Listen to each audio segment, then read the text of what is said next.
बिस्मिल्लाहिर्रहमानिर्रहीम। नाज़रीन अस्सलाम वालेकुम। मैं हूं आपका मेज़बान साबिर शाकिर वफाकी दारुल हुकूमत इस्लामाबाद से कुछ ताज़ा तरीन इत्तलात और हम खबरें आपसे शेयर करते हैं। लेकिन सबसे बड़ी खबर लाहौर में है इस वक्त, पंजाब में खास तौर पे, और लाहौर इमरान खान साहब पाकिस्तान तहरीक इंसाफ के चेयरमैन, उन्होंने आज अपनी इलेक्शन कैंपेन का आगाज कर दिया है और उन्होंने अपनी सियासी ताकत का इजहार किया। लाहौर के गली कूचों से बहुत कोशिश की गई उनको रोकने के लिए और काफी जतन किए गए। जिले शाह की कुर्बानी भी हुई और डंडा सोटा भी चला और 32 अजला की पुलिस भी लाहौर में पहुंची और नहरों में भी पुलिस उतारी गई। लेकिन इस सब के बावजूद जब आलमी दबाव आया और इधर अदलिया का डंडा आया तो उस डंडे के जोर पे फिर ये पसपाई हुई है निगरान हुकूमत को। वरना निगरान हुकूमत जो है उसने तो अपने इब्तदा में ही अपने आप को बेनकाब कर दिया और उसने बता दिया कि हम निगरान नहीं हैं बल्कि हम कठपुतली हैं और हमारी डोरें कोई और हिला रहा है। हम तो सिर्फ मजबूर महज हैं और जो जाती उमरा से हुक्म आएगा, जो लंदन से हुक्म आएगा, जो इस्लामाबाद से हुक्म आएगा, हम उस हुक्म की तामील करेंगे। और कुछ और भी दीगर अहकामात भी वसूल कर रहे होंगे यकीनन, लेकिन रुसवाई हुई है निगरान हुकूमत की।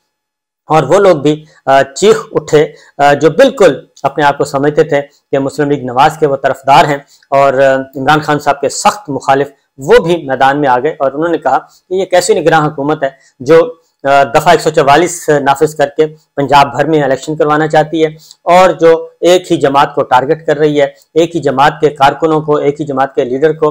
और फिर निगरान हुकूमत खुद वही जुबान और वही लबो लहजा अख्तियार कर रही है जो मरीम नवाज साहिबा का है, जो वफाकी वज़रा का है, जो मुस्लिम लीग नवाज की लीडरशिप, जो पीपल्स पार्टी की लीडरशिप, वो जो जुबान इस्तेमाल कर रही है वही निगरान हुकूमत कर रही है। तो इसका मतलब है दाल में काला नहीं है बल्कि दाल सारी की सारी काले होने जा रही है।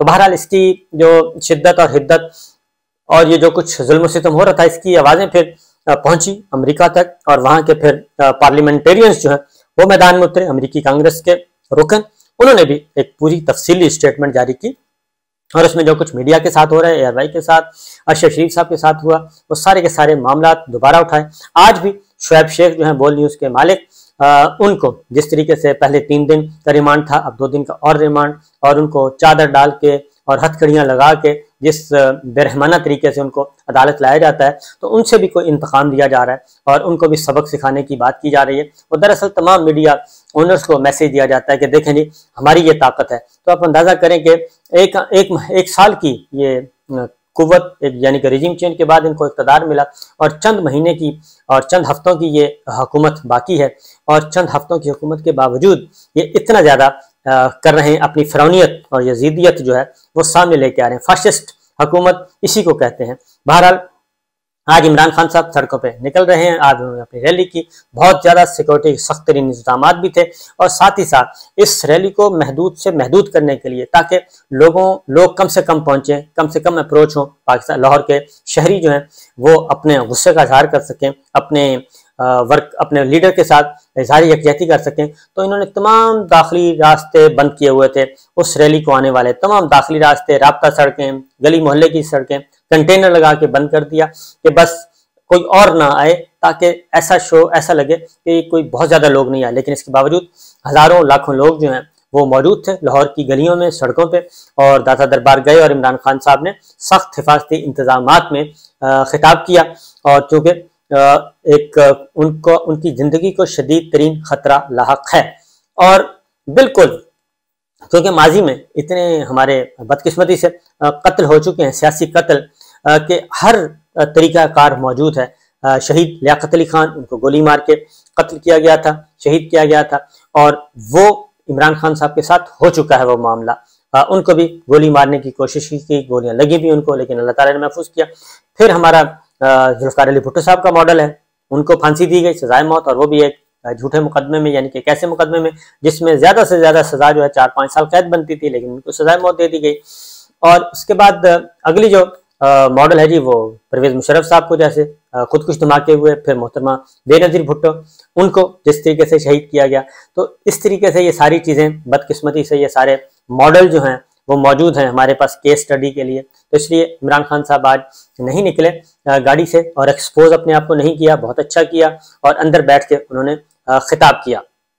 उसकी वजह यह है कि बुलेट प्रूफ उनकी गाड़ी है, सिक्योरिटी मौजूद है हर तरह की, तो उनको ले जाया जा रहा है। लेकिन दूसरी जानिब क्या हो रहा है, दूसरी जानिब बाज नहीं आ रहा है। मरीम साहिबा की ख्वाहिश, नवाज शरीफ साहब का हुक्म और उस हुक्म की तामील में जो रियासत है वो एक मफलूकुल हाल बनी हुई है। ऐसे यतीमी और मस्कीनी तमाम हुकूमती मशीनरी, रियासती मशीनरी इस हुक्म के ताबे है और उसको तामील करने के लिए इमरान खान साहब के जी वारंट्स इशू किए गए। और हालांकि वारंट्स इशू करने का मतलब ये होता है कि फ़लाँ तारीख को अदालत में इनकी हाजिरी को यकीनी बनाया जाए और उस तारीख तक टाइम होता है, पीरियड होता है। और उसी तरीके से आज जो ज़ेबा चौधरी यानी जज को धमकी देने वाला केस था, उसमें उनके नाकाबिले ज़मानत वारंट गिरफ्तारी शुरू हुए, जारी किए गए और उसकी समाअत जो है वो अभी हनूज दिल्ली दूरस्त, काफ़ी दूर है और इसलिए आज उनके जो वारंट इशू हो गए। तो लेकिन मसला ये है कि आज ही वो खबर चलवाई गई कि जी हेलीकॉप्टर के जरिए हेलीकॉप्टर रवाना हो गया है और ये खबर बाकायदा तौर पर चलवाई गई। और इमरान खान साहब के लिए मैं कहता हूँ कि बिल्कुल ऐसे ही है। इस वक्त 14 जमाती इत्तेहाद, पूरी हुकूमती मशीनरी एक साइड पे है और इमरान खान साहब बैठे हैं और काम कर रहे हैं अपना। और वो एक बिल्कुल डॉन फिल्म जो है, डॉन की तरह, डॉन के पीछे पीछे जैसे कई मुल्कों की पॉलिस होती है, इसी तरह ये सारा ड्रामा एक हाइप क्रिएट करने के लिए कर रहे हैं। और हालांकि ये होता है जी, नफसियाती हरबे इस्तेमाल करते हैं कि नफसियाती हरबे किया जाए और मीडिया में स्पेस ली जाए, ये सारी के सारे मामलात।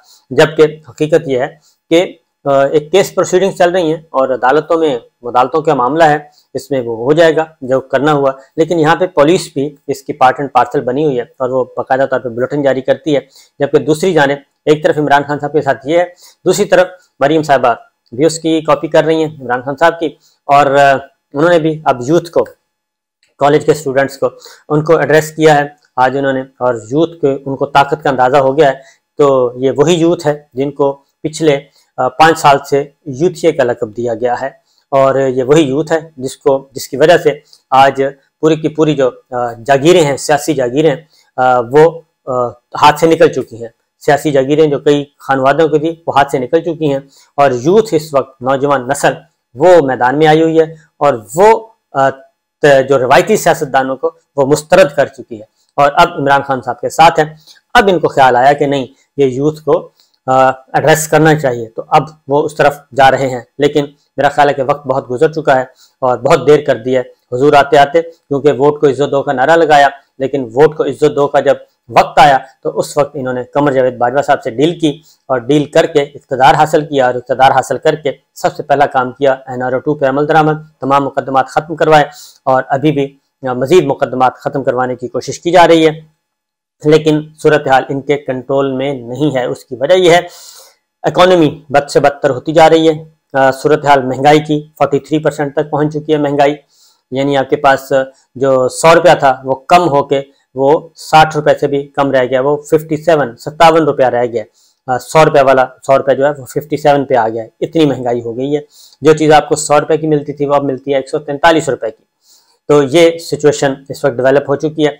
IMF के साथ बातचीत चल रही थी, IMF के साथ बातचीत मुकम्मल तौर पे डेडलॉक का शिकार है और अब जो चीज़ें सामने आ रही हैं, मैंने आपको पहले भी ये खबर दी थी, उस खबर की मजीद तस्दीक हो गई है कि ये IMF नहीं है, ये अमेरिका है। अमेरिका ने अंडर हैंड कुछ डिमांड्स रखी हुई हैं, वो मुतालबात हैं, वो पूरे कर देंगे तो आपको IMF का प्रोग्राम मिल जाएगा, वो पूरे नहीं करेंगे तो आपको IMF का प्रोग्राम नहीं मिलेगा, नंबर 1। नंबर 2, IMF उससे बात करेगा या अमेरिका उससे बात करेगा जिस हुकूमत का कोई मुस्तकबिल है। ये जो चंद महीनों की नहीं, चंद हफ्तों की जो हुकूमत है, इस चंद हफ्तों की हुकूमत के साथ IMF या अमेरिका क्यों बात करेगा और वो ऐसा एहसान क्यों इस पे करेगा? वो एहसान करेगा नई आने वाली हुकूमत पे, तगड़ी हुकूमत पे, जिसके साथ उसने 5 साल काम करना है और जिसके साथ उसका रेगुलर एक तवील दौरानिए का उनके साथ वर्किंग रिलेशनशिप कायम करनी है, वो उस हुकूमत के साथ काम करेगा। तो इन्होंने IMF के साथ जितने भी मुज़ाकरात हुए, पूरा फरवरी गुजर गया कि स्टाफ लेवल मुआहदा आज हो रहा है, कल हो रहा है, फरवरी में भी कुछ नहीं हुआ और मार्च आधा महीना गुजर गया है, वो भी नहीं हुआ। अब वजारत खजाना ने वाज़ेह तौर पे बता दिया है कि ये जनाब अब हमारा करने का सारा काम जो था वो हम कर चुके हैं, जो उनकी तरफ से डिमांड आई थी वो पूरे कर चुके हैं, जहाँ जहाँ टैक्स लगाना था वो टैक्स लगा दिया, सब्सिडी ख़त्म कर दी और नया जो मिनी बिल जो है, मनी बिल जो सप्लीमेंट्री आया था वो भी मंजूर हो चुका, मिनी बजट जिसको कहते हैं फाइनेंस बिल, वो भी पूरा हो चुका। ये सब का सब हो चुका है, मिनी बजट, मनी बिल, हर चीज़ मुकम्मल हो चुकी है। लेकिन इसके बावजूद इसके बावजूद हमारे साथ स्टाफ लेवल मुआहदा नहीं किया जा रहा और हमसे वही उन्हीं बातों के बारे में दोबारा पूछा जाता है जो हम कर चुके हैं। तो वो इस नतीजे पे पहुंचे हैं वजारत खजाना भी कि जनाब अब ये मामला वजारत खजाना IMF के दरमियान नहीं है, बल्कि ये हो चुका है अब सिफारती सतह पे हल होने वाला मामला बन चुका है और ये मुकदमा उठाना चाहिए अब अमेरिका से, क्योंकि अमेरिका का कंट्रोल है IMF पे और जब तक अमेरिका नहीं कहेगा उस वक्त तक IMF आपसे मुआहदा नहीं करेगा। दो तीन बातें हैं। एक तो इमरान खान साहब, उन्होंने कहा था कि आने वाली हुकूमत जो है वो भी इसमें शामिल हो और इस मुआहदे में। नंबर 1। नंबर 2, उनको ये पता है कि ये हुकूमत का चलचलाव है, ये चंद हफ्तों की हुकूमत मेहमान है, इलेक्शन होंगे तब भी इस हुकूमत ने वापस नहीं आना, तो फिर इनके साथ क्यों बातचीत की जाए, लिहाजा जिसने आना है उसके साथ बातचीत की जाए। तीसरी बात यह है कि कुछ डिमांड्स हैं और वो डिमांड्स बहुत ही ख़तरनाक किस्म की हैं और वो हैं स्ट्रेटेजिक नौइयत की, और फिर जो खबरें आती हैं ज़राए से उन खबरों में फिर अब वज़न महसूस हो रहा है। पहली खबर ये आई कि इसराइल के बारे में पाकिस्तान का रवैया नरम होना चाहिए और ऐसे इक़दाम उठाने चाहिए कि आप उसको एक्नॉलेज करने की तरफ जाएं, मंजूर करने की तरफ जाएं, तस्लीम करने की तरफ जाएं और उनसे सिफारती ताल्लुकात आपके होने चाहिए जैसे कि बाकी मुल्क कर रहे हैं। दूसरा मुतालबा ये है कि आपका CPEC चाइना से बिल्कुल कुट्टी करें, CPEC को फ्रीज करें और उसके बाद फिर आगे बढ़ें। थर्ड जो है वो है आपका जौहरी प्रोग्राम और आपका डिफेंस बजट, दिफाई बजट, उसको कम करें, दिफाई बजट को कम करें, डाउन साइज करें। तो ये 3 बड़े बड़े मुतालबात आ रहे हैं। फिर आपसे एयर बेसिस मांगी जा रही हैं और आपके जब तक आप उस पर बात नहीं करेंगे एलानिया तौर पे, वो भी एक मुसीबत बनी हुई है, क्योंकि एयर बेसिस का मतलब है कि आपको यहाँ से बैठ के अफगानिस्तान, ईरान, चाइना सबको कंट्रोल करना है और सिचुएशन तब्दील हो रही है, रीजनल प्लेयर्स इकट्ठे हो रहे हैं, पाकिस्तान एक साइड पे खड़ा है, ना इधर का है ना उधर का है, कौवा चला हंस की चाल अपनी भी भूल गया, आधा तीसरा आधा बटेर चल रहा है। सऊदी अरब और ईरान की चाइना ने सुलह करवा ली है, बीजिंग में बैठ के ईरान और सऊदी अरब एक एग्रीमेंट साइन करते हैं और सफारती ताल्लुकात की बहाली का और सफारत खाने खोलने का ऐलान करते हैं।